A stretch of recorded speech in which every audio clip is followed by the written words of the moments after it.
জাতীয় নিরাপত্তা বিঘ্নিত হয় এমন কাজে সমর্থন দেবে না সেনাবাহিনী। সরকারের সঙ্গে মতপার্থক্য নেই ব্রিফিংয়ে সেনা সদর।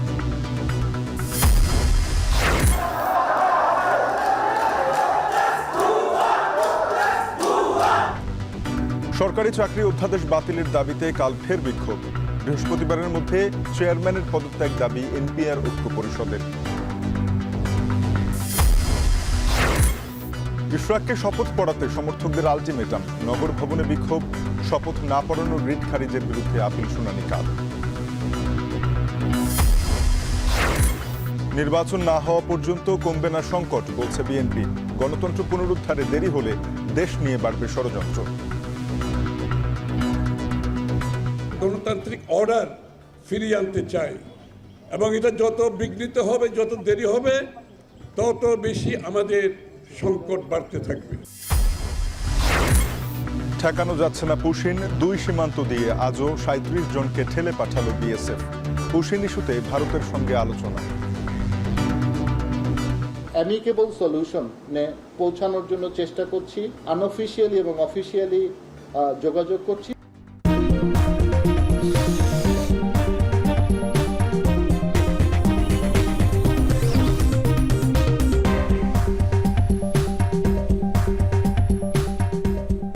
স্বাগত। এখন বিকেলে আপনাদের সাথে আছি তানজিম শাফিন। জাতীয় নিরাপত্তা বিঘ্নিত হয় এমন কাজ সেনাবাহিনী সমর্থন করবে না বলে জানিয়েছে। দুপুরে সেনা সদরে এক ব্রিফিংয়ে একথা জানান military operations director brigadier general Mohammad Nazimuddoula. অন্তর্বর্তী সরকারের সাথে সেনাবাহিনীর কোনো মতপার্থক্য নেই জানিয়ে বলেন, সরকার ও সেনাবাহিনী সম্পূরক হিসেবেই কাজ করছে। বলেন, সীমান্তে পুশ ইন কাম্য নয়। চট্টগ্রামের কেএনএফ পোশাক উদ্ধারের ঘটনায় খতিয়ে দেখার কথাও জানান এই সামরিক কর্মকর্তা। ভবিষ্যতের দিনগুলোতে জানমালের ক্ষতি সাধন, মব ভায়োলেন্স, জনদুর্ভোগ সৃষ্টি করতে পারে এমন কর্মকাণ্ডের বিরুদ্ধে সেনাবাহিনী কঠোর পদক্ষেপ গ্রহণ করবে। করিডোর একটি স্পর্শকাতর বিষয়। আমরা বাংলাদেশ সেনাবাহিনী দেশের নিরাপত্তা বিঘ্নিত কোনো কাজে বাংলাদেশ সেনাবাহিনী সম্পৃক্ত হবে না। আর সেনাবাহিনী ক্ষমতা নেওয়ারও কোনো ইচ্ছা বা এ ধরনের কোনো আমাদের মধ্যে এ ধরনের কোনো আলোচনা হয়নি। সেই বিষয়ে অবশ্যই আমরা কম্প্রোমাইজ করিনি বর্ডার, এবং যতক্ষণ পর্যন্ত আমাদের গায়ে বিন্দুমাত্র শক্তি থাকবে, will never compromise that. This is our country and will protect it at any cost. Government এবং বাংলাদেশ আর্মি খুব সুন্দরভাবে, ওতপ্রোতভাবে একে অপরের সম্পূরক হিসাবে কাজ করছে। আমরা প্রতিনিয়তই সরকারের সাথেই কাজ করছি, সরকার নির্দেশনা মেনেই কাজ করছি। সো দেশ চালাতে গিয়ে বিভিন্ন স্টেক হোল্ডাররা বিভিন্ন সময় কথা বলতে পারেন। এইটা নিয়ে আমরা যেইভাবে চিন্তা করছি, সরকারের সাথে সেনাবাহিনীর বিশাল মতপার্থক্য হয়েছে, বিভেদ হয়েছে, যেটা দেখছি মিডিয়াতে, let us not interpret in this manner. এরকম আসলেই কিছু হয়নি। সরকার এবং সেনাবাহিনী খুব সুন্দরভাবে একে অপরের সহযোগিতায় কাজ করছে। সরকারি চাকরি অধ্যাদেশ জারির প্রতিবাদে সচিবালয়ে কর্মকর্তা কর্মচারীদের আন্দোলনে প্রায় অচল প্রশাসনের প্রাণকেন্দ্র সচিবালয়। সকাল থেকে কর্মসূচি পালন শেষে কাল ফের বিক্ষোভের ডাক দিয়েছেন তারা। সঙ্গে সারা দেশে কর্মচারীদের আন্দোলনে সামিল হওয়ার আহ্বান জানানো হয়েছে। দাবি না মানা হলে কঠোর আন্দোলনের হুঁশিয়ারি তাদের। আসিফ ইকবাল খানের প্রতিবেদন। সকাল থেকেই সচিবালয়ের বিভিন্ন ভবন থেকে ক্ষুদ্র ক্ষুদ্র মিছিল নিয়ে একত্রে জড়ো হতে থাকেন সচিবালয়ে কর্মরত কর্মচারীরা। হাতে প্লেকার্ড আর কণ্ঠে সরকারি চাকরি আইন ২০২৫ বাতিলের দাবি। প্রশাসনের শৃঙ্খলা ফেরাতে গত বৃহস্পতিবার উপদেষ্টা পরিষদের বৈঠকে সরকারি চাকরি সংশোধন অধ্যাদেশ ২০২৫-এর খসড়া অনুমোদন দেয় অন্তর্বর্তী সরকারের উপদেষ্টা পরিষদ। এরপর থেকেই আন্দোলনে নামেন সচিবালয়ে কর্মরত কর্মচারীরা। আন্দোলনের মধ্যেই রোববার রাতে অধ্যাদেশ জারি করে সরকার। বিক্ষোভকারীরা দাবি করেন, আইনটি সংশোধনে নেওয়া হয়নি তাদের মতামত। এই আইনের কারণে তাদের মধ্যে ছড়িয়ে পড়েছে আতঙ্ক ও ভীতি। বাস্তবায়ন হলে বৈষম্যের শিকার হবেন বলেও দাবি তাদের। আপনাদের বিরুদ্ধে যদি ব্যবস্থা নেই, ইনশাআল্লাহ আমাদের শরীরে বিন্দু পরিমাণ রক্ত থাকা পর্যন্ত ইনশাআল্লাহ পিছপা হবে না। কিছু সংশোধন এখানে আসুক, যেটা আমরা মনে হয় যে না, আমরা স্যাটিসফাইড যে না, আমাদের রাস্তার জায়গা আছে। কেউ অপরাধ করলে যেন তাদেরকে সু করার অপশনও থাকে, কেউ যদি অপরাধ না করে সে যেন সর্বোচ্চ বিচারটা পায়। বিধিতে কোনো লেখা নাই, কিন্তু এখন যে আইনটা করছে এই আইনে কোনো কিছু থাকবে না, আত্মপক্ষ সমর্থন নাই, কিছু নাই। তাৎক্ষণিকভাবে আমাদেরকে একটা বহিষ্কার করে চাকরিচ্যুত করতে পারবে। আত্মপক্ষ সমর্থনের সুযোগ ছাড়া যদি চাকরি এভাবে চলে যায় তাহলে সবাই একটা শঙ্কায় থাকবে। পরে দুপুরে এই নিয়ে আইন উপদেষ্টার সাথে বৈঠকের কথা থাকলেও শেষ পর্যন্ত তা হয়নি। তাই আগামীকালও কর্মসূচি অব্যাহত রাখার ঘোষণা দিয়ে স্থগিত করা হয় দিনের কর্মসূচি।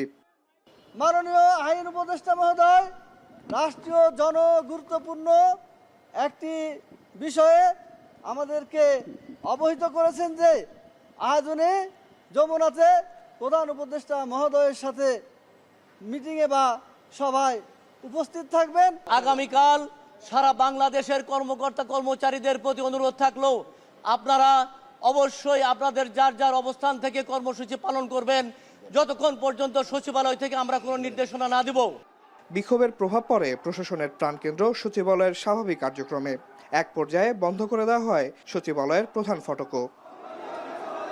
আসিফ ইকবাল খান, এখন, ঢাকা। আগামী 29 মের মধ্যে এনবিআর চেয়ারম্যানকে অপসারণ করার দাবি জানিয়েছে এনবিআর সংস্কার ঐক্য পরিষদ।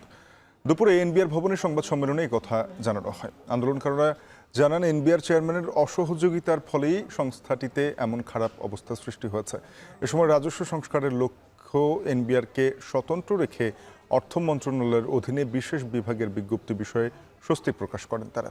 একই সাথে আগের জারিকৃত অধ্যাদেশের সংশোধনী এনে আগামী 31 জুলাইয়ের মধ্যে বিষয়টি সমাধানের প্রত্যাশা তাদের। জানান কর্মসূচি চলাকালীন সংস্থাটির যে সকল কাজে প্রতিবন্ধকতা হয়েছে তা পুষিয়ে নিতে এখন থেকেই প্রয়োজনে নির্ধারিত সকাল 9টা থেকে বিকেল 5টার বাইরেও কয়েক ঘন্টা অফিস করবেন তারা। এনবিআরকে রাজস্ব নীতি ও ব্যবস্থাপনা নামে দুটি বিভাগে ভাগ করার পর থেকেই সংস্থাটির ভ্যাট ট্যাক্স ও কাস্টমস শাখার কর্মকর্তারা দেশব্যাপী বিভিন্নভাবে কর্মবিরতি করে আসছে।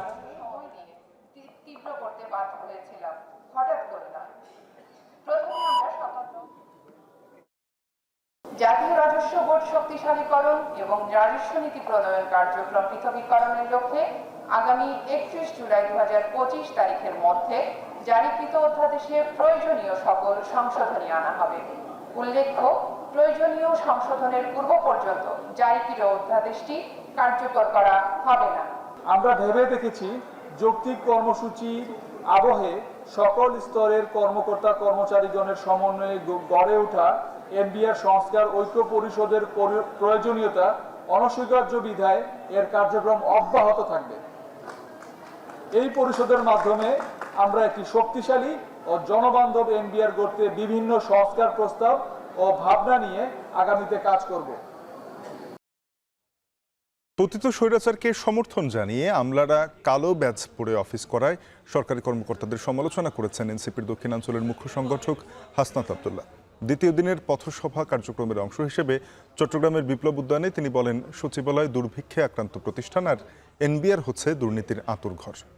সরকারি কর্মকর্তাদের সমালোচনা করে বলেন, পতিত স্বৈরাচারকে সমর্থন জানিয়ে আমলারা কালো ব্যাজ পরে অফিস করেছেন। অনেকেই জুলাই আন্দোলনে হত্যাকাণ্ডের সমালোচনা পর্যন্ত করেননি। আর এখন সরকার যখন কাজ করছে তখন সরকারের কার্যক্রম বাধাগ্রস্ত করছেন।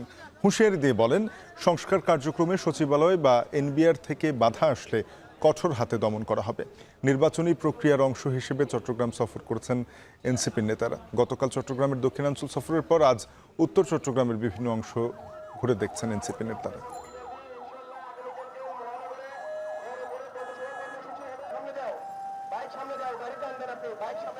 বাংলাদেশের স্বাধীনতা পরবর্তী সময়ে আমাদের যদি অসহায় দুর্ভোগের রেজিমেন্ট হিসেবে পরিচিত হয় সেটা হচ্ছে সচিবালয়, এবং দুর্নীতির আঁতুড়ঘর হিসেবে পরিচিত হয় সেটা হচ্ছে এনবিআর। সেজন্য আপনারা আমার বক্তব্যকে যেভাবে ইচ্ছে সেভাবে ইন্টারপ্রেট করতে পারেন। আমরা জনগণের হয়ে জনগণের মধ্য থেকে আমরা কথা বলি। আপনারা 5 আগস্ট পর্যন্ত আমরা কঠিন ভাষায় শক্ত ভাষায় বলতে চাই, 5 আগস্ট পর্যন্ত আমরা দেখেছি যদি হাসিনা না পড়তো, যদি ফ্যাসিবাদ সরকার টিকে যেত, আবার ঠিক কিন্তু আপনারা এই ফ্যাসিবাদী সরকারের পদলেহন করে, এই আওয়ামী লীগ সরকারের পদলেহন করে কিন্তু আপনারা আবার চাকরি করতেন। দ্রুত নির্বাচন দিয়ে তা সুষ্ঠু না হলে অভ্যুত্থান কলঙ্কিত হবে। তাই দ্রুত নির্বাচন নয়, কথা হতে পারে সুষ্ঠু ভোট নিয়ে। সকালে নীলফামারীতে এনসিপির উত্তরাঞ্চলের মুখ্য সংগঠক সার্জিস আলম কথা বলেন। ডোমারে জাতীয় নাগরিক পার্টির পথসভায় অংশ নেন সার্জিস আলম। এ সময় তিনি বলেন, সিনিয়র নেতাদের ভাষা ঠিক করবে তারা সম্মান পাবে কিনা। এছাড়া বিগত 16 বছরে শেখ হাসিনা অন্যান্য দলের সিনিয়র নেতাদের যেভাবে গালিগালাজ করেছেন, ঠিক সেই রকম শব্দচয়ন না করার জন্য রাজনৈতিক দলগুলোর প্রতি আহ্বান জানান সার্জিস আলম।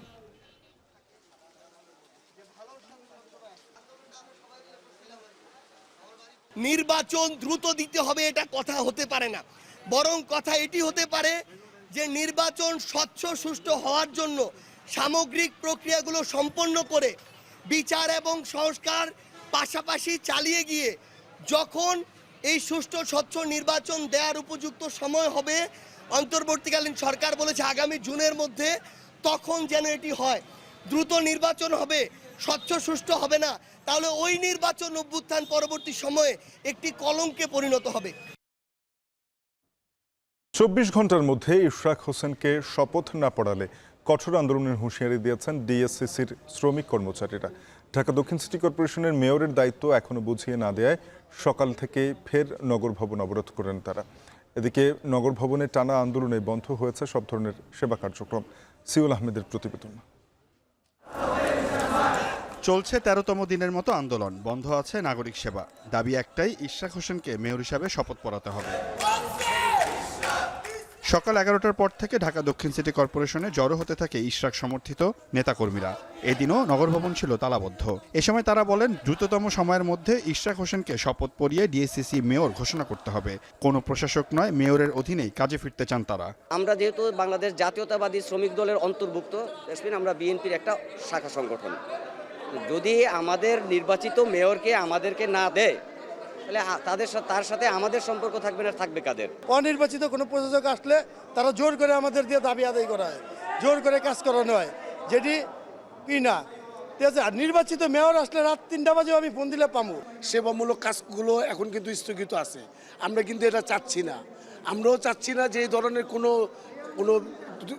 সময়টা বেশি যাক, এটা আমরা চাচ্ছি না। দুপুরের পর আগামী দিনের কর্মসূচি ঘোষণা করে আন্দোলনরত নেতারা। আগামী 24 ঘন্টার মধ্যে ইশরাক হোসেনকে মেয়র শপথ না পড়ানো হলে কঠোর থেকে কঠোর আন্দোলনের হুঁশিয়ারি দেন ডিএসসিসির শ্রমিক কর্মচারীরা। সামনের 24 ঘন্টার ভিতরে ইশরাককে যদি ঢাকার মেয়র হিসাবে শপথ পড়ানো না হয়, তাহলে আমরা কঠিন থেকে কঠিনতর আন্দোলনে চলে যাব।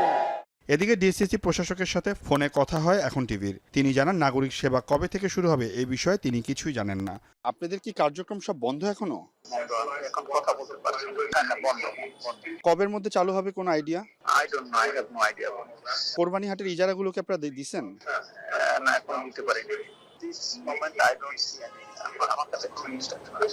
আন্দোলন চললেও নগর ভবনের জরুরি সেবা যেমন পরিচ্ছন্নতা, মশক, বর্জ্য ও সড়কবাতির কাজ চলমান থাকবে বলে জানায় আন্দোলনকারী কর্মচারীরা।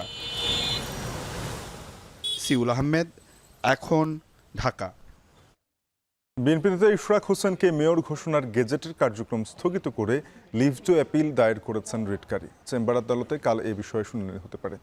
এদিকে আজকের মধ্যে ইশরাককে শপথ পড়াতে স্থানীয় সরকার মন্ত্রণালয়কে আইনি নোটিশ পাঠিয়েছেন তার আইনজীবী ব্যারিস্টার মাহবুবুদ্দিন খোকন।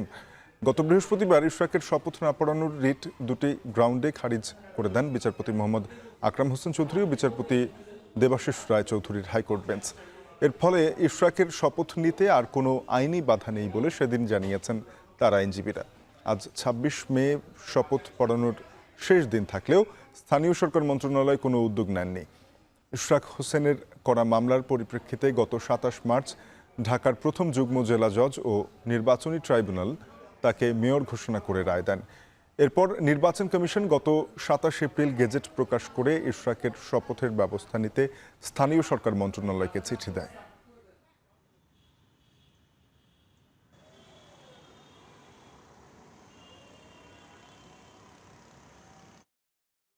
কেন্দ্রীয় কর্মসূচির অংশ হিসেবে সারা দেশে পূর্ণ কর্মবিরতি পালন করছেন প্রাথমিকের সহকারী শিক্ষকরা। চাকরি শুরুতেই 11তম বেতন গ্রেড নির্ধারণ সহ 3 দাবি জানান তারা। শিগগিরই দাবি মানা না হলে কর্মসূচি চালিয়ে যাওয়ার হুঁশিয়ারি দেন আন্দোলনকারীরা। এদিকে ক্লাস কার্যক্রম বন্ধ থাকায় ব্যাহত হচ্ছে শিক্ষার্থীদের পাঠদান। সহকর্মীদের পাঠানো তথ্য ছবিতে বিস্তারিত।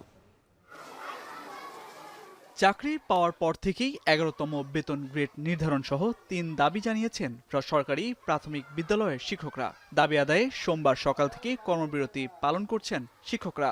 খালি পড়ে আছে বেশিরভাগ ক্লাসের শিক্ষকের চেয়ার, ব্যাহত হচ্ছে শ্রেণী কার্যক্রম।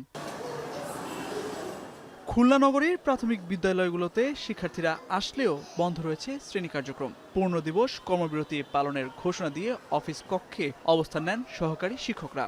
উচ্চতর গ্রেড প্রাপ্তির জটিলতা নিরসন এবং প্রধান শিক্ষক পদে শতভাগ পদোন্নতির দাবি করেন তারা। আমাদের দাবি হচ্ছে কয়েকটা, তার ভিতরে প্রধান দাবিগুলো হচ্ছে আমরা 11তম গ্রেডের চাচ্ছি, আমরা পদোন্নতি 11তম গ্রেডের বেতন স্কেল চাচ্ছি, আর হচ্ছে শতভাগ পদোন্নতি। 10 সালের চাকরি আমাদের টাইম স্কেল বন্ধ করে দিছে। টাইম স্কেল না পেলে একটা চাকরিজীবী কি এসে চাকরি করবে। একই দাবিতে বগুড়া ও বরিশালের সরকারি প্রাথমিক বিদ্যালয়ে এই কর্মসূচি পালন করেন শিক্ষকরা। বেশিরভাগ বিদ্যালয়ে ক্লাস বন্ধ থাকলেও দু এক জায়গায় রুটিনের বাইরে ক্লাস চলেছে। দ্রুত সময়ের মধ্যে দাবি আদায় না করলে কর্মবিরতি অব্যাহত রাখার হুঁশিয়ারি দেন তারা। আমাদের দাবি আদায় না হওয়া পর্যন্ত এই কর্মসূচিটা চলবে। আমাদের অনেক দিনের চাকরি, সবাই আমরা 10 বছর 20 বছর একই পদে চাকরি করতেছি, আমাদের প্রমোশন চাইতেছি, আমাদের গ্রেড চেঞ্জ চাইতেছি। এদিকে কেন্দ্রীয় কর্মসূচির সাথে একাত্মতা পোষণ করলেও শ্রেণী কার্যক্রম অব্যাহত ছিল ময়মনসিংহে। শিক্ষকরা জানান নির্ধারিত সময়ে শুরু হয়েছে ক্লাস। মূলত শিক্ষার্থীদের কথা বিবেচনায় রেখেই পাঠদান কার্যক্রম অব্যাহত রয়েছে। বিভিন্ন দপ্তরে সবারই কিন্তু প্রমোশন হচ্ছে, নির্বাচন দপ্তরে প্রমোশন হচ্ছে, মৎস্য দপ্তরে হচ্ছে, পুলিশও হচ্ছে, নার্সিংও হচ্ছে, কিন্তু আমাদের আর আমরা যে এই সরকার প্রধান শিক্ষকদের 10ম গ্রেডে উন্নীত করেছেন। আমরা সহকারী শিক্ষকরা আমরা 13তম গ্রেড চাচ্ছি, প্রধান শিক্ষক পদে 100% পদোন্নতি যাচ্ছি। গেল 5 মে থেকে 1 ঘন্টার কর্মবিরতির মধ্য দিয়ে আন্দোলন কর্মসূচির ডাক দেয় প্রাথমিক সহকারী শিক্ষক সংগঠন ঐক্য পরিষদ। কয়েক দফার কর্মসূচির পর সোমবার পালন করে পূর্ণবিরতি কর্মসূচি। তামজিদ মির্জা, এখন। নির্বাচন না হওয়া পর্যন্ত সংকট না কমার শঙ্কার কথা জানিয়েছে বিএনপি নেতারা। তারা বলেছেন গণতন্ত্র পুনরুদ্ধারে দেরি হলে দেশ নিয়ে ষড়যন্ত্র বাড়বে। রাজধানীতে আলাদা আলাদা অনুষ্ঠানে দলটির নেতারা অন্তর্বর্তী সরকারকে আবারও নির্বাচনী রোডম্যাপ দেওয়ার আহ্বান জানান। আরও জানাচ্ছেন সিফাত শাহরিয়ার। অন্তর্বর্তী সরকার বলছে মৌলিক সংস্কার ও কিছু বিচার শেষ করে নির্ধারিত সময়ে নির্বাচন হবে। তবে রাজনীতিবিদদের দাবি, বিচার আর সংস্কার কোনোটাই নির্বাচন আয়োজনে বাধা হতে পারে না। যারা যখন ক্ষমতায় থাকেন, দলগুলো বলছে সঠিক সংস্কার ও বিচার সম্ভব কেবল জনগণের নির্বাচিত সরকারের মাধ্যমেই। তাদের দাবি, নির্বাচনী রোডম্যাপ দিলে দেশ গণতান্ত্রিক প্রক্রিয়ায় প্রবেশ করবে। সোমবার সকালে ঢাকা রিপোর্টার্স ইউনিটিতে এক অনুষ্ঠানে যোগ দিয়ে বিএনপির স্থায়ী কমিটির সদস্য আমির খসরু মাহমুদ চৌধুরী বলেন, সংস্কার আর নির্বাচনকে মুখোমুখি করার উদ্দেশ্য অন্য কিছু। শেখ হাসিনার পতনের পিছনে সমস্ত জাতির বিভিন্ন পর্যায়ের মানুষ, সাংবাদিক সহ সকলের কৃতিত্বে এই শেখ হাসিনার পতনের পেছনে। এই জিনিসটা স্বীকার করতে অসুবিধা আছে। বলেন, কিছু লোক ক্রেডিট নেয়ার জন্য জাতিকে বিভক্ত করেছে। সেনাবাহিনী নির্বাচন চায়, গণতন্ত্র চায়, এটাকে স্বাগত জানাতে হবে। আপনি গণতন্ত্রের পথে হাঁটতে চাইবেন না, আপনি জনগণের নির্বাচিত সরকার চাইবেন না, আপনি জনগণের মালিকানা ফিরিয়ে দিতে চাইবেন না, তারপরে বলে ঐক্যের কথা। এবং গণতন্ত্র নির্বাচনের সাথে সংস্কারকে মুখোমুখি করবেন কি জন্য? সংস্কার এবং গণতন্ত্র নির্বাচনের কোনোটার সাথে কোনো পারস্পরিক সাংঘর্ষিক কিছু নেই। এর আগে সকালে শহীদ রাষ্ট্রপতি জিয়াউর রহমানের সমাধিতে শ্রদ্ধা জানানোর শেষে দলের আরেক স্থায়ী কমিটির সদস্য গয়েশ্বরচন্দ্র রায় বলেন, গণতন্ত্র প্রতিষ্ঠায় নির্বাচন জরুরি। একটি সুষ্ঠু অবাধ নির্বাচনের মাধ্যমে জনগণের ভোটাধিকার প্রতিষ্ঠার লড়াই আমরা আজকে অব্যাহত আছি। এই যে সম্মিলিত লড়াইয়ের ফসল, এই ফসল যদি জনগণ না পায়, অর্থাৎ জনগণ মানে বলতে আমি এটুকু বুঝাই, জনগণের যে ভোটার অধিকার, জনগণের যে দেশের মালিক, জনগণই সকল ক্ষমতার উৎস, এটা প্রতিষ্ঠা করাই এখন আমাদের মূল। দ্রুত সুষ্ঠু নির্বাচন না হলে জুলাই অভ্যুত্থান ব্যর্থ হবে বলেও উল্লেখ করেন গয়েশ্বর। সিফাত শাহরিয়ার, এখন, ঢাকা। হবিগঞ্জের সীমান্ত এলাকা দিয়ে আবারও ঘটছে পুশ ইনের ঘটনা। সকালে কালিঙ্গা সীমান্ত দিয়ে শিশুসহ 18 জন বাংলাদেশিকে পুশ ইন করেছে বিএসএফ। বিজিবি কর্মকর্তারা বলেন, সকালে বিএসএফ 18 জনকে বাংলাদেশের ভূখণ্ডে পাঠিয়ে দেয়। তাদের কালিঙ্গা বিওপিতে রাখা হয়েছে। ফেরত আসা এসব নাগরিকের বাড়ি কুড়িগ্রাম এলাকায়। তারা সবাই ভারতে ইটভাটায় শ্রমিক হিসেবে কাজ করতেন। আরও জানান, ইতিমধ্যে তাদের স্বজনদের সঙ্গে যোগাযোগ করা হয়েছে। আইনি প্রক্রিয়া শেষে তাদের চুনারুঘাট থানায় হস্তান্তর করা হবে। এদিকে গতকাল মৌলভীবাজারের বড়লেখা সীমান্ত দিয়ে বিএসএফ 153 জনকে পুশিন করে। পরে তাদের আটক করে পুলিশের কাছে সোপর্দ করে বিজেপি।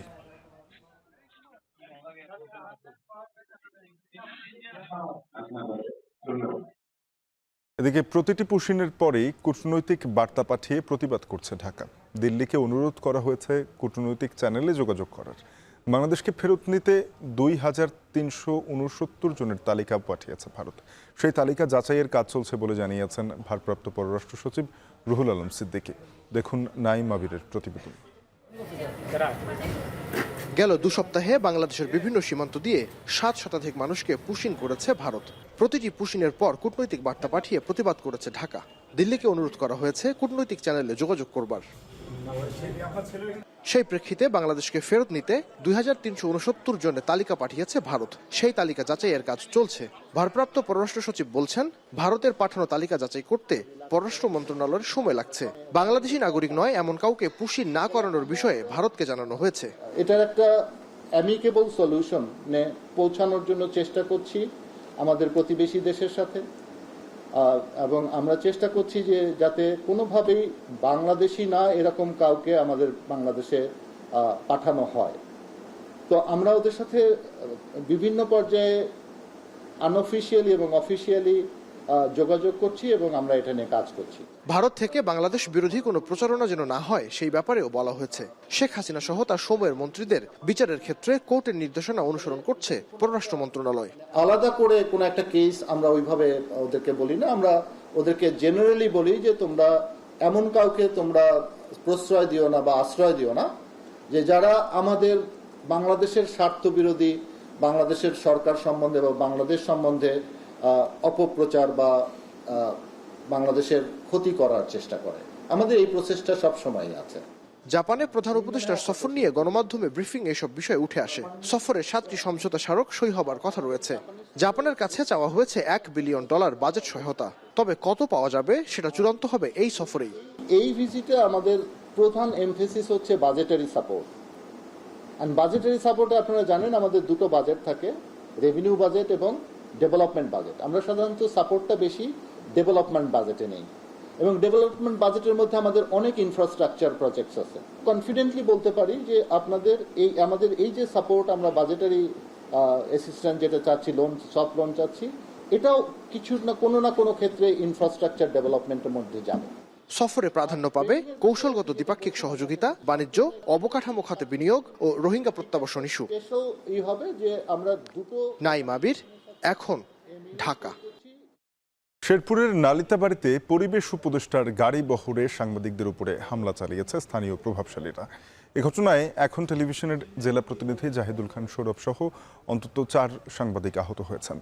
দুপুরে উপজেলার নয়াবিলের গারো পাহাড় এলাকায় এই ঘটনা ঘটে। স্থানীয়রা জানান, নালিতাবাড়ি উপজেলার নয়াবিল ইউনিয়নের চেয়ারম্যানের অনুসারীরা এই হামলা চালিয়েছেন। এছাড়া এই হামলার নেতৃত্ব দেয় উপজেলা আওয়ামী লীগের বন ও পরিবেশ বিষয়ক সম্পাদক কবির হোসেনের ছেলে সেজান। গারো পাহাড়ে পর্যটন কেন্দ্র নির্মাণের সিদ্ধান্তের বিরোধিতা করে এসছে স্থানীয় প্রভাবশালীরা। এর জের ধরেই এই হামলার ঘটনা বলে ধারণা করা হচ্ছে।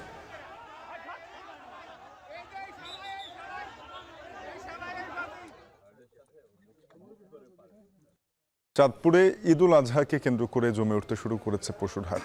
দেশের বিভিন্ন জেলা থেকে হাটে গরু নিয়ে আসছেন খামারি ও ব্যবসায়ীরা। তবে বেচাকেনা জমতে আরও কয়েকদিন সময় লাগবে বলে জানান সংশ্লিষ্টরা। এ নিয়ে আরও জানাতে জেলার সফর মালি গরুর হাট থেকে যুক্ত হয়েছেন সহকর্মী তালহা জুবের।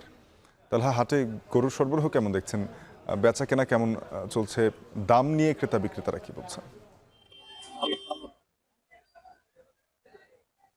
শাফিন, আমি আছি সদর উপজেলার সফরমালী গরুর হাটে, যেখানে আসলে জেলার অন্যতম বৃহৎ এই গরুর হাটে চাঁদপুরের সহ দেশের বিভিন্ন জায়গা থেকে কিন্তু গরু নিয়ে আসে। তবে এই হাটের বিশেষত্ব হলো যে চাঁদপুরের যে পদ্মা এবং মেঘনা নদী রয়েছে, সেই বিস্তীর্ণ চরাঞ্চলে যে সমস্ত গরু বেড়ে উঠেছে, যারা খামারে রয়েছেন, যে সমস্ত গরু লালন পালন করে বড় করেছেন, সেই গরুই কিন্তু অর্থাৎ দেশি গরুর কিন্তু আধিক্যতা এখানে বেশি দেখা যায়। আমি আসলে সকাল থেকে দুপুর পর্যন্ত এখানে দেখেছিলাম যে গরু বেশ সরবরাহ হচ্ছিল এবং ক্রেতা এবং বিক্রেতাদের বেশ উপস্থিতি ছিল। যদিও বিকেল থেকে কিন্তু বৈরী আবহাওয়ার কারণে এখন গরু কিছুটা কমে গিয়েছে এবং যারা খামারি রয়েছেন কিংবা যারা গরু নিয়ে এসেছেন বিক্রেতারা কিন্তু তাদের অনেক গরু কিন্তু নিয়ে গিয়েছেন। আসলে আরেকটা বিষয় দেখতে পেয়েছিলাম যে এখনো যারা গরু দেখার জন্য আসছেন কিংবা কেনার জন্য আসছেন, তারা কিন্তু মূলত এখন অনেকেই গরু দেখার এবং দামটা জানার জন্য কিন্তু অনেকে আগ্রহ পোষণ করছেন এবং যারা কিনছেন তারা কিন্তু সেই কেনা গরু কিন্তু গৃহস্থের কাছে কিন্তু রেখে যাচ্ছেন। ঘাটে এসে যা দেখতে পেয়েছিলাম যে এখানে আজকে কিন্তু প্রায় 7,000-এর মতো গরু কিন্তু উঠেছে এবং এর মধ্যে দেখেছিলাম যে মাঝারি সাইজের গরুর চাহিদা কিন্তু বেশি, যেটা 1 লক্ষ থেকে 1,50,000 টাকার মতো দাম। সেই সমস্ত গরুর প্রতি কিন্তু যারা ক্রেতা সাধারণ রয়েছেন তাদের কিন্তু আকর্ষণটা বেশি ছিল এবং পাশাপাশি বৃষ্টি শুরু হওয়ার কারণে কিন্তু কিছুটা বিড়ম্বনায় পড়তে হয়েছে যারা ক্রেতা এবং বিক্রেতা রয়েছেন তাদেরকে। আসলে শাপিন এই শেষ বিকেলের দিকে কিন্তু এখনো কিন্তু অনেক গরু কিন্তু মাঠে আছেন, হাটে আছে এবং তারা কিন্তু ক্রেতাদের অপেক্ষায় আছে এবং কিছু ব্যাপারী কিংবা যারা গৃহস্থ আছেন তাদের গরু কিন্তু নিয়ে যাচ্ছেন, সরিয়ে দিচ্ছেন। তো একটা বিষয় আপনার মাধ্যমে একটু জানিয়ে রাখতে চাই যে চাঁদপুরে কিন্তু এবছর প্রায় 76,000 কুরবানির পশুর চাহিদা থাকলেও কিন্তু 62,000 পশু কিন্তু প্রস্তুত রয়েছে বলে জানিয়েছেন প্রাণী সম্পদ কর্মকর্তা এবং তিনি যেটা বলছেন যে শেষ মুহূর্তে যখন স্থায়ী এবং অস্থায়ী হাট যখন বসবে তখন কিন্তু বিভিন্ন জেলা থেকে কিন্তু নিয়ে আসা, বিশেষ করে উত্তরবঙ্গের বিভিন্ন জেলা থেকে গরু কিন্তু যখন আসবে তখন কিন্তু এই যে সংকট রয়েছে তা কিন্তু নিরসন হবে এবং তিনি যেটা বলছেন যে এবছর ঘাস এবং গো খাদ্যের দাম স্থির থাকার কারণে কিন্তু গরুর দাম এবার কিন্তু ব্যবসায়ীরা লাভবান হবে এবং সঠিক দামে কিন্তু বেচা বিক্রি করতে পারবে। তো সবকিছু মিলিয়ে শাপিন এই ছিল আমার চাঁদপুর থেকে সবশেষ। কুমিল্লার গৌরীপুর বাসস্ট্যান্ড এলাকায় মহাসড়ক দখল করে গড়ে ওঠা 1.5 শতাধিক অবৈধ স্থাপনা গুড়িয়ে দেওয়া হয়েছে। এতে ঈদযাত্রায় ঢাকা চট্টগ্রাম মহাসড়কের এই অংশে যানজট থাকবে না বলে আশা করছেন স্থানীয়রা। এছাড়া নরসিংদীতে রেলের জমিতে থাকা শতাধিক অবৈধ স্থাপনা উচ্ছেদ করা হয়েছে। এতে বিপাকে পড়েছেন কয়েকশো ক্ষুদ্র ব্যবসায়ী। সহকর্মীদের পাঠানো তথ্য ছবি নিয়ে প্রতিবেদন। ঢাকা চট্টগ্রাম মহাসড়কের কুমিল্লার গৌরীপুর বাসস্ট্যান্ড এলাকায় যানজট যেন নিত্যসঙ্গী। আর এই ভোগান্তির অন্যতম কারণ মহাসড়কের দুপাশে জায়গা দখল করে গড়ে ওঠা ছোট ছোট অবৈধ স্থাপনা। আসন্ন ঈদে ঘরমুখ মানুষের ঈদযাত্রা স্বস্তিদায়ক করতে মহাসড়কে অভিযানে নামে সড়ক বিভাগ ও প্রশাসন।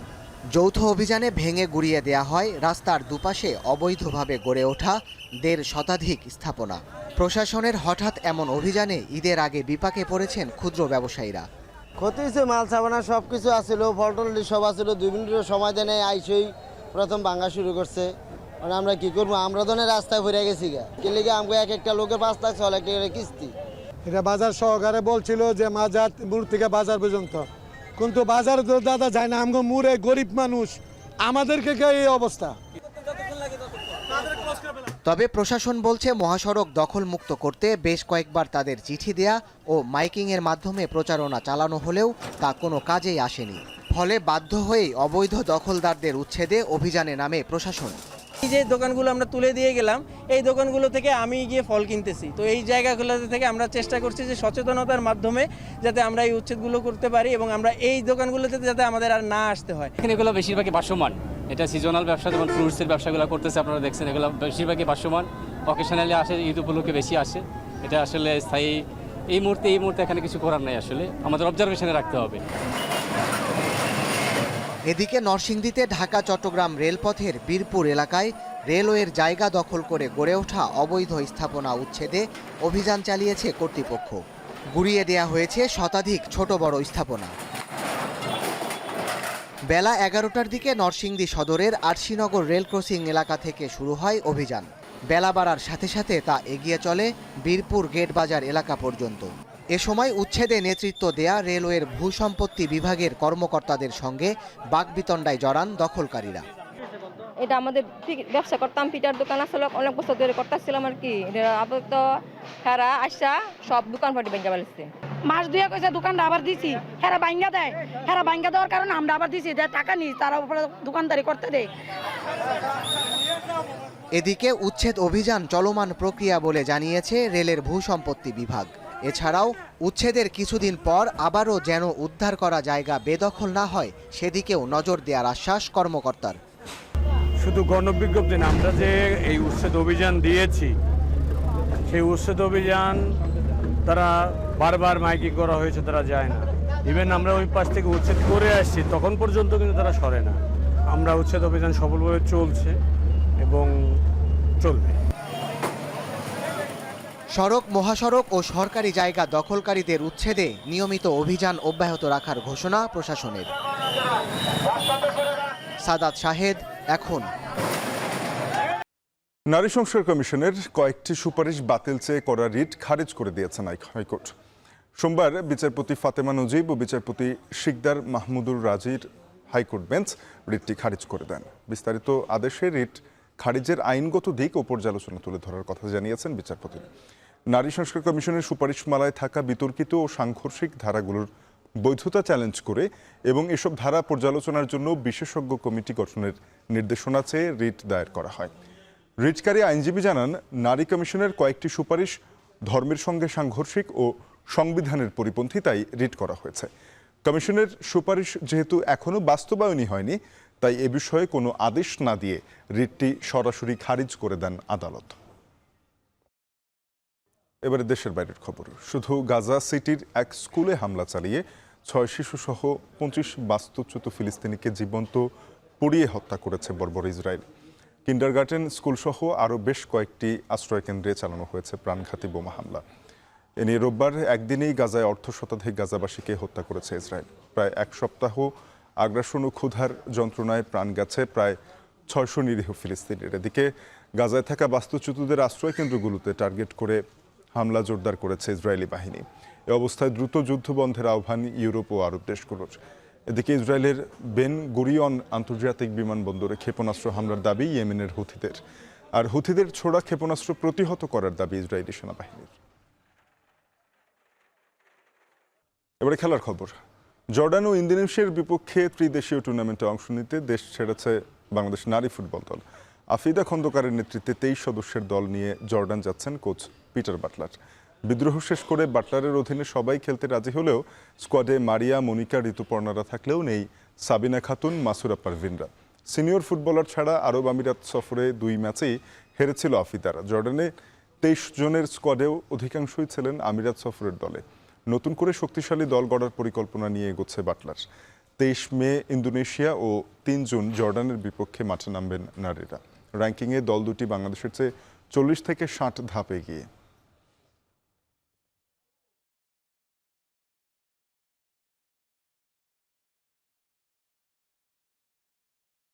সোমবার রাত 10টা থেকে বাংলাদেশ সিঙ্গাপুর ম্যাচের টিকিট কাটতে পারবেন দর্শকরা। এছাড়া বাফুফের পক্ষ থেকে সর্বোচ্চ চেষ্টা থাকবে বাংলাদেশ সিঙ্গাপুর ম্যাচের টিকিট প্রকৃত দর্শকরাই যেন পায়। সোমবার ফেডারেশনের সভাপতি তাবিথ আওয়াল জানান, টিকিট নিয়ে কালোবাজারি রুখতে সব ধরনের ব্যবস্থা নেবে বাফুফে। আজকে রাত 10টার পর থেকে মানে আমরা হয়তো সীমিত আকারে হলেও সাইট এবং প্ল্যাটফর্মটা অন করে দিব। তো প্রথমবার কিছু করতে গেলে ইনোভেটিভ হতে হলে একটু ভুল ত্রুটি হতে পারে, যেটা আমি স্বীকার করে নিয়েছি। কিন্তু ইস্যুটা না যে সমস্যা হচ্ছে, ইস্যুটা হলো আমরা কত দ্রুত সমস্যাটাকে সমাধান করতে পারছি। এই সাইবার অ্যাটাক যেটা হয়েছে আমাদের ওয়েবসাইট এবং টিকিটিং প্ল্যাটফর্মের উপরে, সেটা কিন্তু মূলত হয়েছিল বিকজ একটা বা দুইটা আইপি অ্যাড্রেস থেকে চেষ্টা করেছিল ব্যাপকভাবে টিকিগুলোকে ব্লক করার জন্য। সেটা আমরা হতে দিই নাই। এখন বিকেল শেষ করব, যাবার আগে শিরোনামগুলো জানাবো আরেকবার। জাতীয় নিরাপত্তা বিঘ্নিত হয় এমন কাজে সমর্থন দেবে না সেনাবাহিনী। সরকারের সঙ্গে মতপার্থক্য নেই ব্রিফিংয়ে সেনা সদর।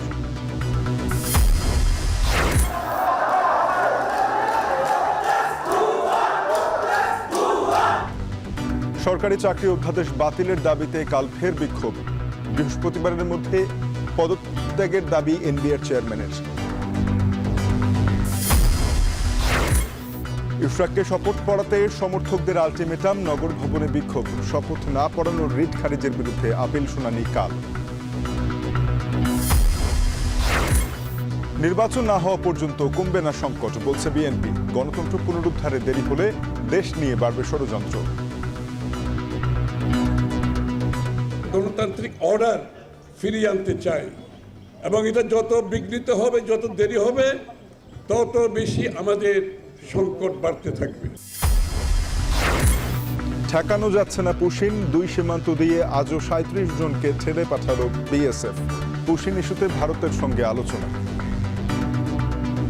অ্যামিকেবল সলিউশনে পৌঁছানোর জন্য চেষ্টা করছি, আনঅফিশিয়ালি এবং অফিশিয়ালি যোগাযোগ করছি।